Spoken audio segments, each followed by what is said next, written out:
ರಾಮ್ ಫೋನಲ್ಲಿ ಮಾತಾಡ್ತಾ ಸೀತಾ ಬರೋದು ಹಾಗೆ ಬುಕ್ ಹಿಡಿದು ಕೂರೋದು ನೋಡಿ ಫೋನ್ ಆಫ್ ಮಾಡಿ ಅವಳು ಮುಂದೆ ಬಂದು ಕೈಯಲ್ಲಿದ್ದಂಥ ಬುಕ್ಕನ್ನು ಕಿತ್ಕೊಂಡು ಪಕ್ಕಕ್ಕೆಸ್ದ. ಸೀತಾ ಬೇಸರ ಮಾಡ್ಕೊಳ್ತಾ, ಏನ್ರಿ ನೀವು ಮಾಡ್ತಿರೋದು, ಏನಾಯಿತು, ಯಾಕೆ ಬುಕ್ ಕಿತ್ಕೊಂಡ್ರಿ ನೀವು ಅಂದ್ಲು. ರಾಮ್ ಸೀರಿಯಸ್ ಆಗಿ ನೋಡ್ತಾ, ನೀನು ಹೆಲ್ತ್ ಇನ್ನೂ ಚೇತರಿಸ್ಕೊಂಡಿಲ್ಲ, ಅದೇನೋ ಎಕ್ಸಾಮ್ ಇದ್ದ ಹಾಗೆ ಬುಕ್ ಹಿಡಿದು ಓದ್ತಾ ಇದೆಯಲ್ಲ ಯಾಕೆ ಅಂತ ಅಂದ. ಅವಳು ನಿಟ್ಟುಸಿರು ಬಿಡ್ತಾ, ಏನು ಮಾಡಲಿ, ನೀವು ಫೋನಲ್ಲಿ ಬ್ಯುಸಿ ಇದ್ದರೆ ನನ್ನ ಬಾಯಿ ಸುಮ್ಮನಿರಲ್ಲ ಅಲ್ವಾ, ಏನಾದರೂ ಒಂದು ಮಾತಾಡಬೇಕಂತ ಅನಿಸುತ್ತೆ, ನಿಮಗೆ ಡಿಸ್ಟರ್ಬ್ ಆಗಬಾರ್ದು ಅಂತಲೇ ಯಾಕೆ ಬಂದು ಜಗಳ ಅಂತ ಸೈಲೆಂಟಾಗಿ ಬುಕ್ ತೊಗೊಂಡೆ ಅಂತ ಅಂದ್ಲು. ರಾಮ್ ಕಿರಿಕಿರಿ ಮುಖ ಮಾಡ್ದ. ಅಂತ ನಿಟ್ಟುಸಿರು ಬಿಟ್ಟು, ಯಾಕೆ ಕಿರಿಕಿರಿ, ನಾನೇನು ನಿಮ್ಮನ್ನು ಡಿಸ್ಟರ್ಬ್ ಮಾಡಲಿಲ್ವಲ್ಲ ಅಂತ ಅಂದ್ಲು. ಅವನು ಅವಳ ಹತ್ರ ಬಂದು, ನೀನು ನನ್ನನ್ನು ಡಿಸ್ಟರ್ಬ್ ಮಾಡ್ತಿದೀಯ ಅಂತ ನಾನೇನಾದರೂ ಇಲ್ಲ ತಾನೇ, ಓವರ್ ಮಾಡಬೇಡ, ಆದರೂ ನೀನೇನು ಕೇಳಲ್ವಲ್ಲ, ಕೇಳಬೇಕಲ್ವಾ ಅಂದ. ಸೀತಾ ಅರ್ಥ ಆಗದ ಹಾಗೆ ನೋಡ್ತಾ, ಏನು ಕೇಳಬೇಕು ಅಂತ ಪ್ರಶ್ನೆ ಮಾಡಿದ್ಲು.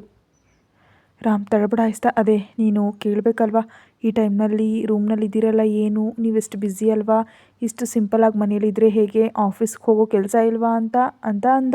ಸೀತಾ ಸಣ್ಣದಾಗಿ ನಕ್ಕು, ಹಾಗೆ ಕೇಳಿದ್ರೆ ನೀವೇನು ಹೇಳ್ತಿರೋ ನನಗೆ ಗೊತ್ತಿದ್ದು ಹೆಂಗೆ ಕೇಳ್ತೀನಿ ಅಂದ್ಲು. ಅವನು ವಿಚಿತ್ರವಾಗಿ ನೋಡ್ತಾ, ಏನಂತೀನಿ ಅಂದ. ಸೀತಾ ರಾಗ ಇಳಿತಾ, ನನ್ನ ಕೆಲಸ ನನಗೆ ಗೊತ್ತು, ಯಾವಾಗ ಹೋಗಬೇಕಂತ ನನಗೆ ಗೊತ್ತಿಲ್ವಾ, ನಿನಗೆ ಯಾಕೆ ಕೇಳಬೇಕು, ನೀನು ಯಾಕೆ ಕೇಳ್ತಿದ್ಯಾ ಅಂತೀರ ತಾನೇ ಅಂದ್ಲು. ರಾಮ್ ಬಿಲ್ಡಪ್ಪಿನ ನೋಡ್ತಾ, ಹಾಗೆ ಯಾಕಂತೀನಿ ಅಂದ. ಅವಳು ನಗ್ತಾ, ಹಾಗೆ ಅಂತೀರ ಯಜಮಾನ್ರೆ, ಯಾಕಂದರೆ ನೀವು ಹೆಡ್ ಸ್ಟ್ರಾಂಗ್ ಅಲ್ವಾ ಅಂದ್ಲು. ರಾಮ್ ಸೀರಿಯಸ್ ಆಗ್ತಾ, ನಾನು ಹೆಡ್ ಸ್ಟ್ರಾಂಗ್ ಆದರೆ ನೀನು ಹೆಡ್ಏಕ್ ಅಂತ ಅಂದ. ಅವ್ನು ಸಣ್ಣ ಮಗುವಿನ ಥರ ಉರಿದುಕೊಳ್ತಿದ್ರೆ ಸೀತಾ ಜಾಸ್ತಿ ಚರ್ಚೆ ಮಾಡಿದೆ. ಓಕೆ ಕೂಲ್ ಸರಿ, ಇವಾಗ ಕೇಳ್ತಿದ್ದೀನಿ ಬಾಸ್, ನೀವಿನ್ನೂ ಇಲ್ಲೇ ಇದ್ದೀರಲ್ಲ, ಏನು ಆಫೀಸ್ಗೆ ಹೋಗಲ್ವಾ, ಇವತ್ತು ಫ್ರೀನಾ ಅಂದ್ಲು. ರಾಮ್ ಗ್ರೇಟಾಗಿ ಫೀಲ್ ಆಗ್ತಾ, ಹಾಗೆ ಹೇಳ್ತೀನಿ, ಇವತ್ತು ಇನ್ನು ಎಲ್ಲಿಗೂ ಹೋಗಲ್ಲ, ಯಾಕಂದರೆ ನಾಳೆ ಹೋಗ್ತೀನಿ ಮುಂಬೈಗೆ 2 ದಿನ, ಇಲ್ಲಿರಲ್ಲ, ಅದಕ್ಕೆ ಇವತ್ತಿಡೀ ಇಲ್ಲೇ ಇರ್ತೀನಿ, ಇಲ್ಲಾಂದರೆ ನೀನು ಒಂಟಿಯಾಗಿ ಫೀಲ್ ಆಗ್ತೀಯ ಅಲ್ವಾ, ಇವಾಗ ನಿನ್ನ ಜವಾಬ್ದಾರಿ ನಂದೇ ತಾನೇ ಅಂತ ಅಂದ. ಸೀತಾ ಬೇಸರ ಮಾಡ್ಕೊಳ್ತಾ, 2 ದಿನ ಇರಲ್ವಾ, ಅಂದರೆ ಈ 2 ದಿನ ನಾನು ಇಷ್ಟು ದೊಡ್ಡ ಮನೇಲಿ ಒಂಟಿಯಾಗಿರಬೇಕಾ ಅಂತ ರಾಗ ಹೇಳಿದ್ಲು. ರಾಮ್ ಅಡ್ಡ ಬಂದು, ಮನೆಯಲ್ಲಿ 30 ಜನ ಕೆಲಸದವರಿದ್ದಾರೆ, ನಿನಗೆ ಟೈಮ್ ಪಾಸ್ ಆಗೋಕ್ಕೆ ತುಂಬ ಇವೆ, ಹೋಮ್ ಥಿಯೇಟರ್ ಇದೆ, ನಿನ್ನ ಇಷ್ಟದ ಪಿಕ್ಚರ್ಸ್ ನೋಡ್ಕೋ, ಹಾಗೆ ಟೈಮ್ ಫುಡ್ ತೊಗೊಂಡು ನಿದ್ರೆ ಮಾಡು, ಜಸ್ಟ್ 2 ದಿನ ಅಷ್ಟೇ, ಈ ಡೀಲ್ ನನಗೆ ಎಷ್ಟೋ ಇಂಪಾರ್ಟೆಂಟ್, ನೀನು ಡಿಸ್ಟರ್ಬ್ ಮಾಡಲ್ಲ ಅಂತ ಅಂದ್ಕೊಳ್ತೀನಿ ಅಂತ ಅಂದ. ಅವಳು ಫೀಲ್ ಆಗ್ತಾ, ನಿಮಗೆ ನಾನೇನು ಡಿಸ್ಟರ್ಬ್ ಮಾಡಲ್ಲ, ಟೆನ್ಷನ್ ಆಗಬೇಡಿ ಅಂದ್ಲು. ರಾಮ್ ಟಾಪಿಕ್ ಚೇಂಜ್ ಮಾಡ್ತಾ, ಸರಿ ಇವಾಗ ನಾಳಿನ ಟಾಪಿಕ್ ಯಾಕೆ, ಹೀಗೆ ಬಂದು ಕೂತ್ಕೋ ಅಂತ ಆರ್ಡರ್ ಮಾಡ್ದ. ಸೀತಾ ಸೈಲೆಂಟಾಗಿ ಹೋಗಿ ಕೂತ್ಲು. ರಾಮ್ ಅವಳನ್ನು ಗಮನಿಸ್ತಾ, ಮುಖ ಹಂಗೆ ಇಟ್ಕೋಬೇಡ ಹೇಳ್ತಿದ್ದೀನಿ ಅಂತ ಅವಳು ಮುಂದೆ ಬಂದು ಪಾರ್ಸಲ್ ಇಟ್ಟ. ಸೀತಾ ಕಣ್ಣು ತೊಡೆದು ಮಾಡಿ, ಏನಿದು, ಇನ್ನೊಂದು ಗಿಫ್ಟಾ ಅಂತ ಅದನ್ನು ತಗೊಂಡು ಅವನ ಕಡೆ ಡೌಟಾಗಿ ನೋಡ್ತಾ, ಈ ಸಾರಿ ಯಾರು ಕೊಟ್ಟರು, ನೀವು ನನಗೆ ಯಾಕೆ ಕೊಡ್ತಿದ್ದೀರಾ, ಬೇಡ, ಕೊಟ್ಟು ಆಮೇಲೆ ಇಸ್ಕೊಂಡ್ಬಿಡ್ತೀರಿ, ನನಗೇನು ಬೇಡ ಅಂದ್ಲು. ಅವನು ನೇರವಾಗಿ ಹೇಳ್ದ, ಯಾರೋ ಕೊಡೋದು ಏನು ಚೀಪಾಗಿ, ನಿಜಕ್ಕೂ ಅವನು ಯಾರೋ ಕೊಟ್ಟಿದ್ದು ನಿನಗೆ ಮೊದಲ ಕಾಣಿಕೆ ಯಾಕಾಗಬೇಕು, ಅದಕ್ಕೆ ಅವನ ಗಿಫ್ಟ್ ಅವನಿಗೆ ಕೊಟ್ಟು ಬಂದೆ, ಇದು ನಾನು ನಿನಗೋಸ್ಕರ ಕೊಡ್ತಿರೋ ಗಿಫ್ಟ್, ನಾನೇ ಸ್ವತಃ ಸೆಲೆಕ್ಟ್ ಮಾಡಿ ತಂದಿರೋ ಗಿಫ್ಟ್, ಓಪನ್ ಮಾಡಿ ನೋಡು ಅಂತ ಅಂದ. ಸೀತಾ ಆಶ್ಚರ್ಯಪಟ್ಲು, ವಾಟ್, ನೀವು ಸ್ವತಃ ನನಗೋಸ್ಕರ ತಗೊಂಡ್ರಾ, ನಂಬೋಕೆ ಆಗ್ತಿಲ್ಲ ಅನ್ನುತ್ತಾ ಗಬಗಬಾ ಓಪನ್ ಮಾಡ್ತಿದ್ರೆ ರಾಮ್ ಅವಳ ಪಕ್ಕದಲ್ಲಿ ಕೂತು, ಯಾಕೆ ನಂಬೋಕ್ಕಾಗಲ್ಲ ಅಂದ. ಸೀತಾ ನಗ್ತಾ, ನಿಮ್ಗೆ ಅಷ್ಟೊಂದು ಟೈಮ್ ಇದೆಯಾ ಅಂತ ನೋಡಿದ್ಲು. ಅದರಲ್ಲಿ ಎಷ್ಟು ಸುಂದರವಾಗಿ ಹೊಳಿತಾ ಕಾಣಿಸಿದ್ವು ವಜ್ರಗಳು ಕೆತ್ತಿದ 2 ಬಳೆಗಳು ಅಷ್ಟೇ. ಸೀತಾ ತುಂಬ ಹ್ಯಾಪಿಯಾಗಿ ಫೀಲ್ ಆಗ್ತಾ, ವಾವ್, ತುಂಬ ಚೆನ್ನಾಗಿದೆ ರೀ, ನಿಮ್ಮ ಸೆಲೆಕ್ಷನ್ ಸೂಪರ್ ಅನ್ನತ್ತ ಕೈಗೆ ಹಾಕೊಳ್ಳೋ ಪ್ರಯತ್ನ ಮಾಡ್ತಿದ್ರೆ ರಾಮ್ ಕಂಗಾಲಾಗಿ, ಹೇಯ್ ತಡಿ ಅಂದ. ಸೀತಾ ಏನಾಯಿತು ಅಂತ ಕಂಗಾಲಾಗಿ ನೋಡಿದ್ಲು. ರಾಮ್ ಆ ಬಳೆಗಳನ್ನ ಕೈಗೆ ತೊಗೊಂಡು, ಇವು ನಾನು ನಿನಗೆ ಕೊಡ್ತಿರೋ ಫಸ್ಟ್ ಗಿಫ್ಟ್ ಅಲ್ವಾ, ಮತ್ತು ನೀನೇ ಹಾಕ್ಕೊಂಡ್ರೆ ಹೇಗೆ, ನಾನಿದ್ದೀನಿ ತಾನೇ ಇಲ್ಲಿ ಅನ್ನುತ್ತಾ ಅವಳ ಕೈಗಳನ್ನ ಈಸ್ಕೊಂಡು ಅವನೇ ಸ್ವತಃ ಅವಳ ಕೈಗೆ ತೊಡಿಸ್ದ. ಅಷ್ಟೇ, ಸೀತಾ ಶಾಕ್ ಆದ್ಲು. ಹಾಗೆ ತುಂಬ ಸಂತೋಷದಿಂದ ಥ್ಯಾಂಕ್ ಯು ಮೈ ಹಸ್ಬೆಂಡ್ ಅಂತ ಗಬಕ್ಕನವನ ಕೆನ್ನೆಗೆ ಮುತ್ತು ಕೊಟ್ಬಿಟ್ಲು.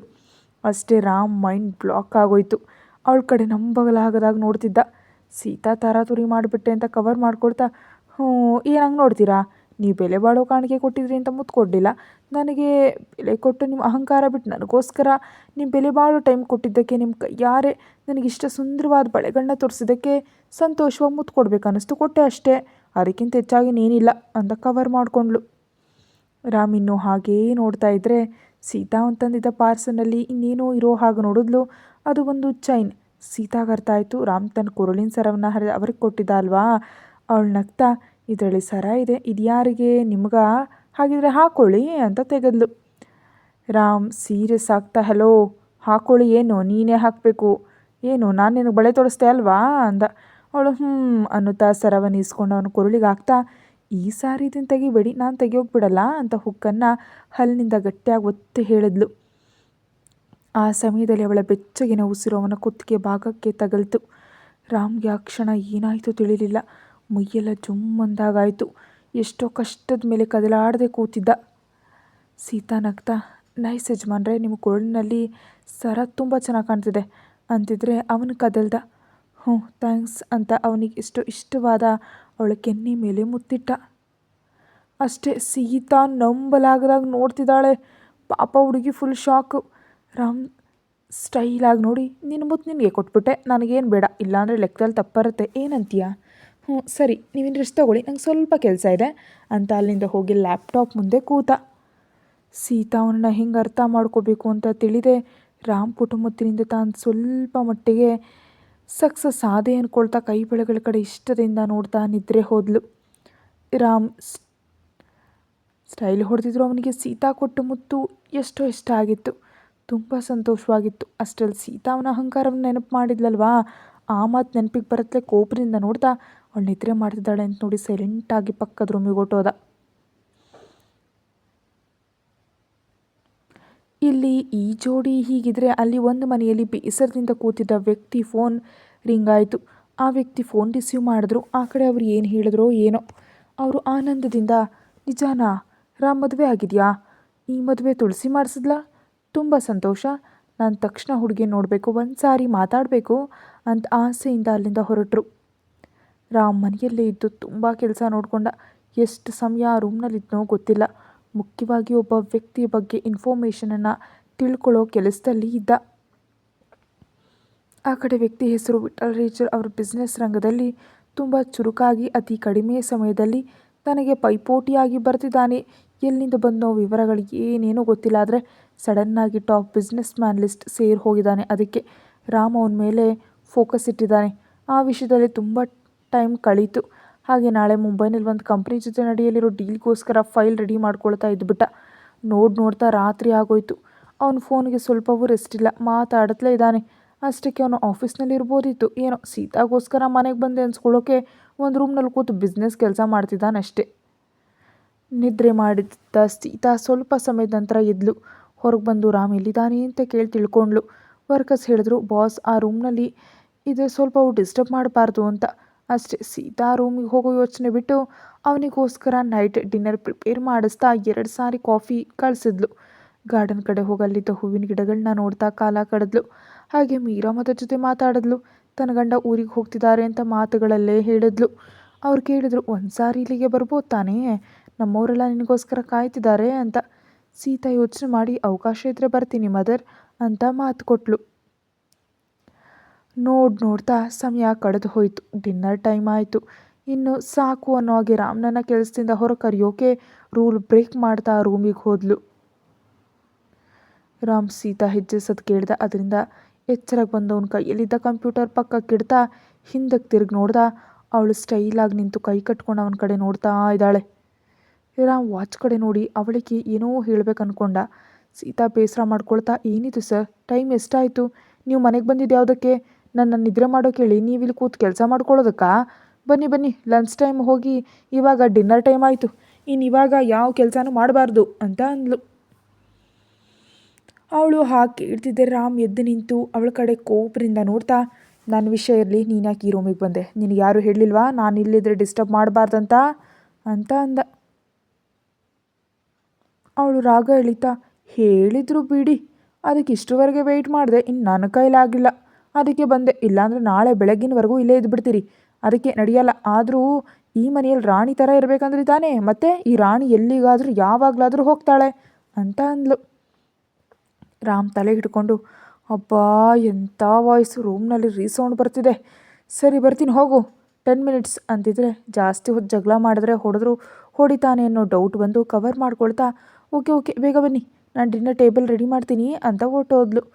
ರಾಮ್ ಹುಫ್ ಅಂತ ಉಸಿರು ಬಿಟ್ಟು ತರಲೆ ಹುಡುಗಿ ಅಂದ್ಕೊಂಡ. ಇನ್ನಷ್ಟೇ ಕೆಲಸ ಸಾಕು ಅಂದ್ಕೊಂಡು ಆ ರೂಮ್ನಲ್ಲಿ ಫ್ರೆಶ್ ಆಗಿ ಬರ್ತಿದ್ದಾನೆ.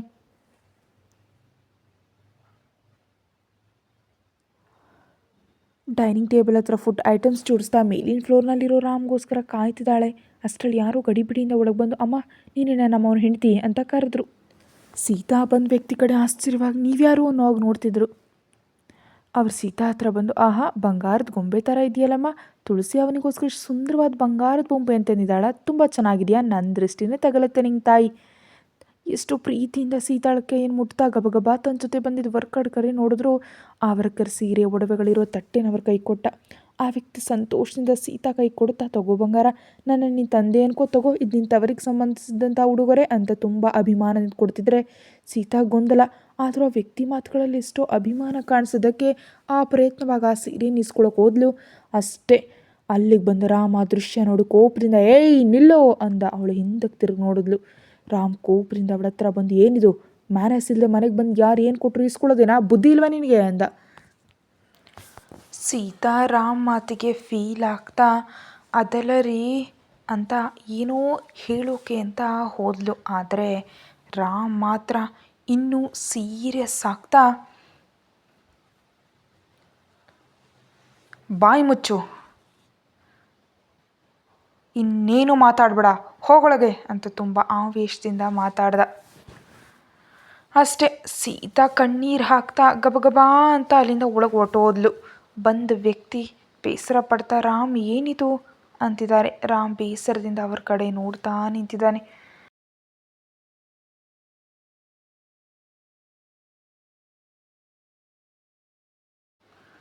ಸೀತಾ ಬೇರೆ ಪಾಪ ತುಂಬ ಕಣ್ಣೀರಾಗ್ತಾ ಒಳಗಡೆ ಅಳುತ್ತಾ ಓಡೋಟೋದ್ಲು. ರಾಮ್ ಮಾತ್ರ ಬೇಸರದಿಂದ ಅವ್ರ ಕಡೆ ನೋಡ್ತಾ ಆ ಬಂದ ವ್ಯಕ್ತಿ ಕೋಪದಿಂದ ರಾಮ್ ನೀನು ಮಾಡಿದ್ದು ಸ್ವಲ್ಪನೂ ಚೆನ್ನಾಗಿಲ್ಲ, ಪಾಪ ಹುಡುಗಿ ಎಷ್ಟು ಬೇಸರ ಮಾಡ್ಕೊಂಡ್ಲೋ, ಯಾಕಂಗೆ ಮಾತಾಡಿದೆ ನೀನು ಅಂತ ಅಂದರು.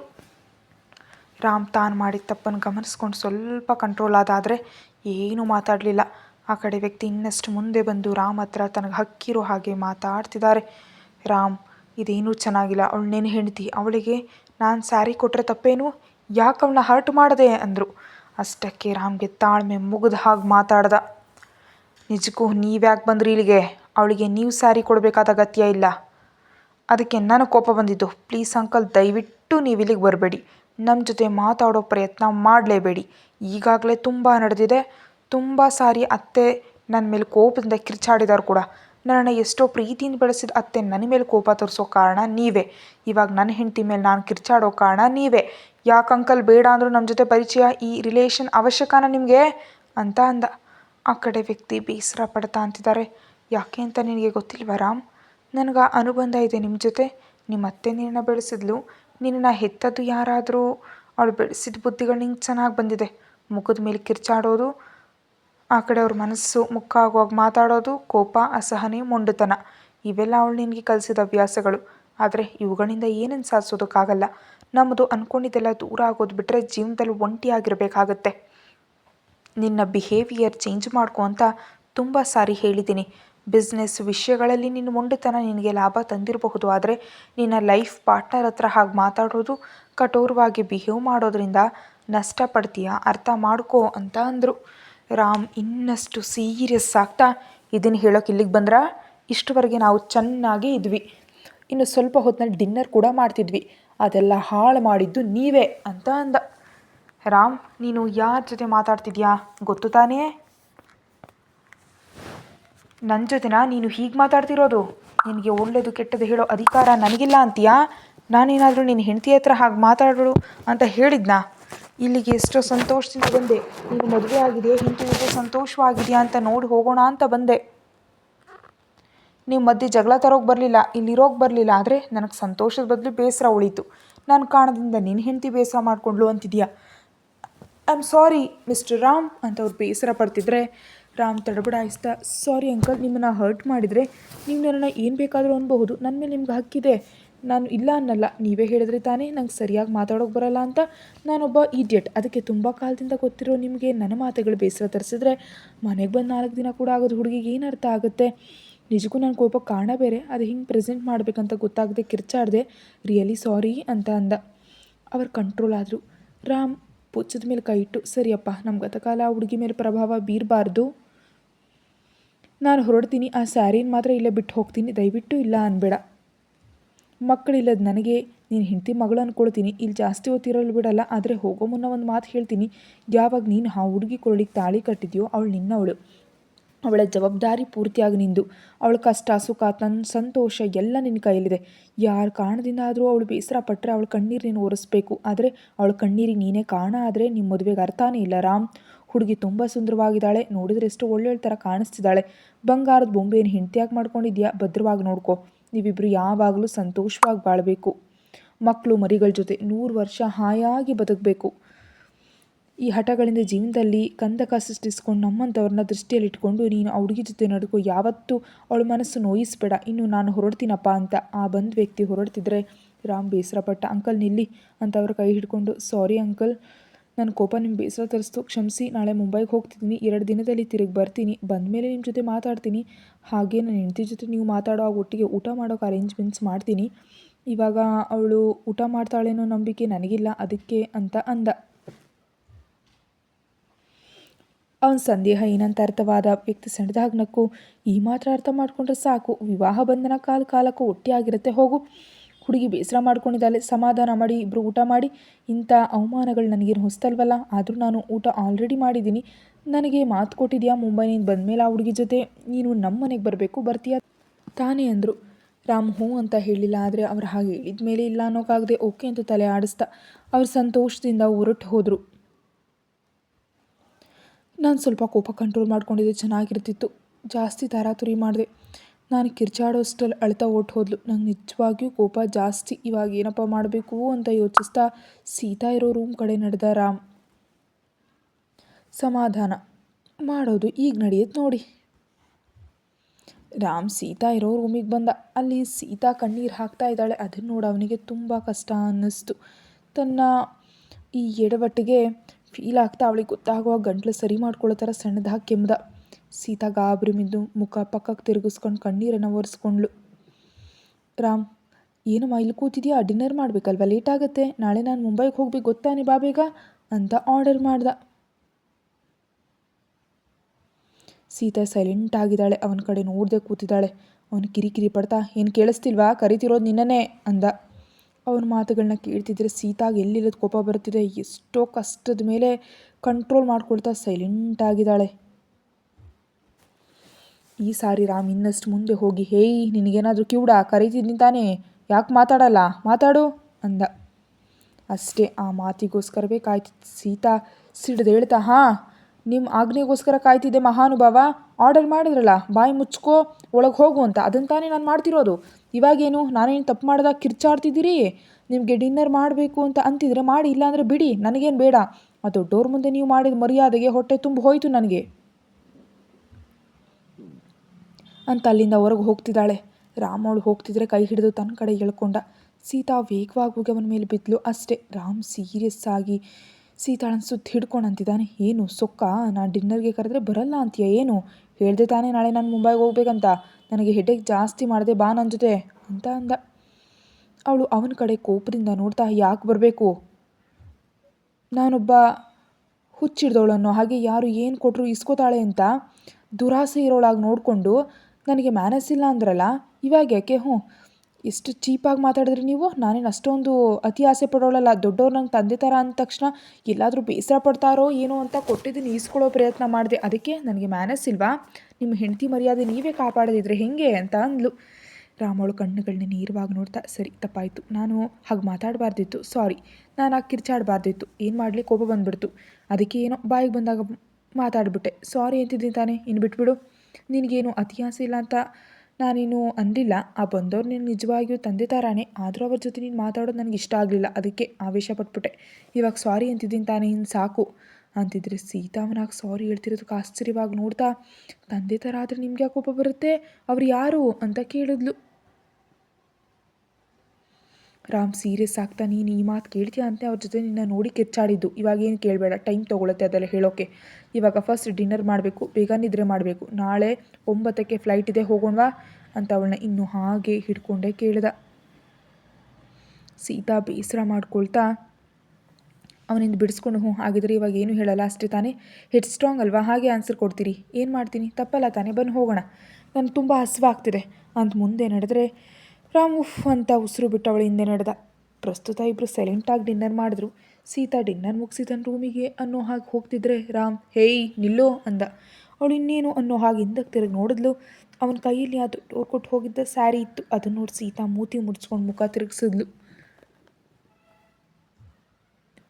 ರಾಮ್ ಹತ್ರ ಬಂದು ತಗೋ ಅಂದ. ಅಷ್ಟಕ್ಕೆ ಅವಳು ಕೋಪದಿಂದ ನೋಡ್ತಾ, ನನಗೇನು ಬೇಡ, ನೀವೇ ಇಟ್ಕೊಳ್ಳಿ, ನನಗೆ ಯಾರು ಏನು ಕೊಟ್ಟರು ಇಸ್ಕೊಳ್ಳೋ ಅಭ್ಯಾಸ ಇಲ್ಲ ಅಂತ ಓಟ್ ಹೋಗ್ತಿದ್ರೆ ರಾಮ್ ಅಡ್ಡ ಆಗ್ತಾ, ಏಯ್ ನಿಲ್ಲು, ಇದು ನೀನು ಇಸ್ಕೊಳ್ದಿದ್ರೆ ಪ್ರತಾಪ್ ಅಂಕಲ್ ಬೇಸರ ಪಡ್ತಾರೆ, ಮತ್ತೆ ಮತ್ತೆ ಹೇಳಿ ಹೋಗಿದ್ದಾರೆ, ತಗೋ ಅಂದ. ಸೀತಾ ಕಣ್ಣು ದೊಡ್ಡದು ಮಾಡಿ ನೋಡ್ತಾ ಇದ್ದಾಳೆ. ರಾಮ್ ತಡಬಡಾಯಿಸ್ತಾ, ಏನಂಗೆ ನೋಡ್ತೀಯಾ, ತಗೋ ಅಂತ ಅವಳ ಕೈ ಕೊಟ್ಟ. ಸೀತಾ ಕೋಪದಿಂದ ನೋಡ್ತಾ, ದೂರ್ವಾಸ್ ಮುನಿ, ಈಗ ಈಸ್ಕೊಂಡ್ರೆ ಕಿರ್ಚಾಡಿದ್ರು, ಇವಾಗ ಈಸ್ಕೊಳ್ತಿದ್ರೆ ಕಿರ್ಚಾಡ್ತಾರೆ, ನನಗೆ ಮೈ ಉರಿತಿದೆ ಅಂತ ಮನಸ್ಸಲ್ಲಿ ಅಂದ್ಕೋಬೇಕು ಅಂದ್ಕೊಂಡು ಹೊರಗೆ ಅಂದ್ಬಿಟ್ಲು. ರಾಮ್ ಅವಳು ಕಣ್ಣುಗಳನ್ನ ನೇರವಾಗಿ ನೋಡ್ತಾ, ಹಾಗಿದ್ರೆ ಒಳಗೆ ಹೋಗಿ ತಣ್ಣೀರಿನಲ್ಲಿ ಸ್ನಾನ ಮಾಡು, ಉರಿ ಕಡಿಮೆ ಆಗುತ್ತೆ ಎಂದ. ಆ ಡೈಲಾಗ್ಗೆ ಸೀತಾ ತಟ್ಟೆನ ಗಬಕ್ಕನ ಇಸ್ಕೊಂಡು, ಕೇಳಿಸ್ತಾ ಅಂತ ಅಲ್ಲಿಂದ ಒಳಗೆ ಓಡಿ ಹೋದ್ಲು. ರಾಮ್ ಅವಳು ಹೋಗ್ತಿರೋದನ್ನೇ ಹಾಗೇ ನೋಡ್ತಿದ್ದ. ಮೆಲ್ಲಗೆ ಹೆಂಡತಿಯನ್ನು ದಾರಿಗೆ ತಂದ್ಕೊಂಡ. ಪ್ರತಾಪ್ ವರ್ಮ ಅವ್ರು ಹಿಡಿದಾಗ ಅಟಕ್ ಹೋಗದೆ ತಾನು ತಪ್ಪು ಮಾಡಿದ್ದೀನಿ ಅಂತ ಅನಿಸಿದ ತಕ್ಷಣ ಈಗೋ ಪಕ್ಕಕ್ಕಿಟ್ಟು ಸೀತಾಗೆ ಸಾರಿ ಹೇಳ್ದ. ನಿಜಕ್ಕೂ ಇಷ್ಟಕ್ಕೂ ಯಾರು ಈ ಪ್ರತಾಪ್ ವರ್ಮ, ಏನಾಗತ್ತೆ ಅನ್ನೋದು ಆಮೇಲೆ ಗೊತ್ತಾಗತ್ತೆ. ಪ್ರಸ್ತುತಕ್ಕಾದರೆ ಸೀತಾ ಬೆಡ್ ಮೇಲೆ ಕೂತಿದ್ದಾಳೆ. ರಾಮ್ ಅದೇ ರೂಮ್ನಲ್ಲಿ ಒಂದು ಚೇರ್ನಲ್ಲಿ ಕೂತು ಯಾರ ಜೊತೆಯೋ ಫೋನ್ನಲ್ಲಿ ಮಾತಾಡ್ತಾ ಇದ್ದಾನೆ.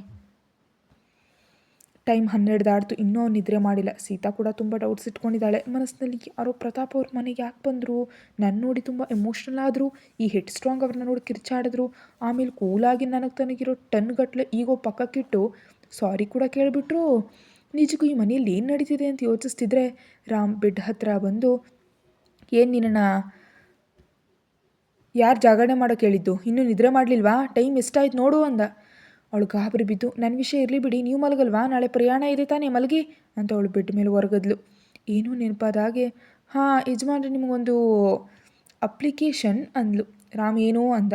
ಸೀತಾ ಹುಷಾರಾಗಿ ಅವನ ಕಡೆ ನೋಡಿ, ನೀವು 2 ದಿನ ಇಲ್ಲಿ ಇರಲ್ಲ ಅಲ್ವಾ, ಮನೇಲಿ ಒಬ್ಬಳೇ ಇರಬೇಕಲ್ವಾ, ನಾಳೆ ಅಥವಾ ನಾಡಿದ್ದು ಒಂದು ಸಾರಿ ಅನಾಥಾಶ್ರಮಕ್ಕೆ ಹೋಗ್ತೀನಿ, ಮದರ್ ಮೀರಾ ಬರೋ ಕೇಳಿದ್ರು, ವಿತ್ ಯುವರ್ ಪರ್ಮಿಷನ್, ಇಲ್ಲಾಂದರೆ ಮತ್ತೆ ಕಿರ್ಚಾಡ್ತೀರಲ್ವಾ ಅದಕ್ಕೆ ಅಂತ ರಾಗ ಹೇಳಿದ್ಲು. ರಾಮ್ ರಾಗ ಎಳಿತಾ, ಹೋಗು, ನನಗೇನು ಅಡ್ಡಿ ಇಲ್ಲ, ಅದೇ ಚೀಪಾಗಿ ಆಟೋದಲ್ಲಿ ಹೋಗ್ಬೇಕು ಅನ್ಕೋಬೇಡ, ನೀನು ರಾಮ್ ಹೆಂಡತಿ, ಅದನ್ನ ನೆನಪಿನಲ್ಲಿ ಇಟ್ಕೊಂಡು ಕಾರ್ನಲ್ಲಿ ಹೋಗು, ಹಾಗೆ ಜಾಗೃತಿ ಆಗಿರಬೇಕು, ಅರ್ಥ ಆಯ್ತಾ. ಸೀತಾ ಮೂತಿ ತಿರುಗಿಸ್ತಾ ಓಕೆ ಅಂತ ಹೇಳಿ ಥ್ಯಾಂಕ್ಸ್ ಅಂತ ಕಣ್ಣು ಮುಚ್ಕೊಂಡ್ಲು. ನಿಮಿಷಗಳಲ್ಲಿ ನಿದ್ರೆ ಹೋದ್ಲು. ರಾಮ್ ಮಾತ್ರ ಏನೇನೂ ಯೋಚನೆ ಮಾಡ್ತಾ ಅವಳನ್ನೇ ನೋಡ್ತಾ ಎಚ್ಚರವಾಗಿದ್ದ. ಸ್ವಲ್ಪ ಸಮಯ ಕಳೀತು. ಸೀತಾ ನಿದ್ರೆಯಲ್ಲಿ ಪಕ್ಕಕ್ಕೆ ಜರುಗ ಅವನ್ನ ಅಪ್ಕೊಂಡ್ಳು. ಅವನನ್ನೇ ಪಿಲ್ಲೋ ಅಂದ್ಕೊಂಡು ಹಾಗೆ ತುಂಬ ಹತ್ತಿರ ಬಂದು ಮಲಗದ್ಲು. ರಾಮ್ ಅವಳನ್ನು ಗಮನಿಸ್ತಾ ಯಾವುದೇ ಕದಲಿಕೆ ಇಲ್ಲದೆ ಹಾಗೆ ಇದ್ದುಬಿಟ್ಟ. ಕತೆ ಮುಂದುವರಿಯುತ್ತೆ. ಹೆಚ್ಚಿನದಕ್ಕಾಗಿ ಚಾನೆಲ್ಗೆ ಮೆಂಬರ್ಶಿಪ್ ತೊಗೊಂಡು ವಿಡಿಯೋ ನೋಡಿ. Thank you.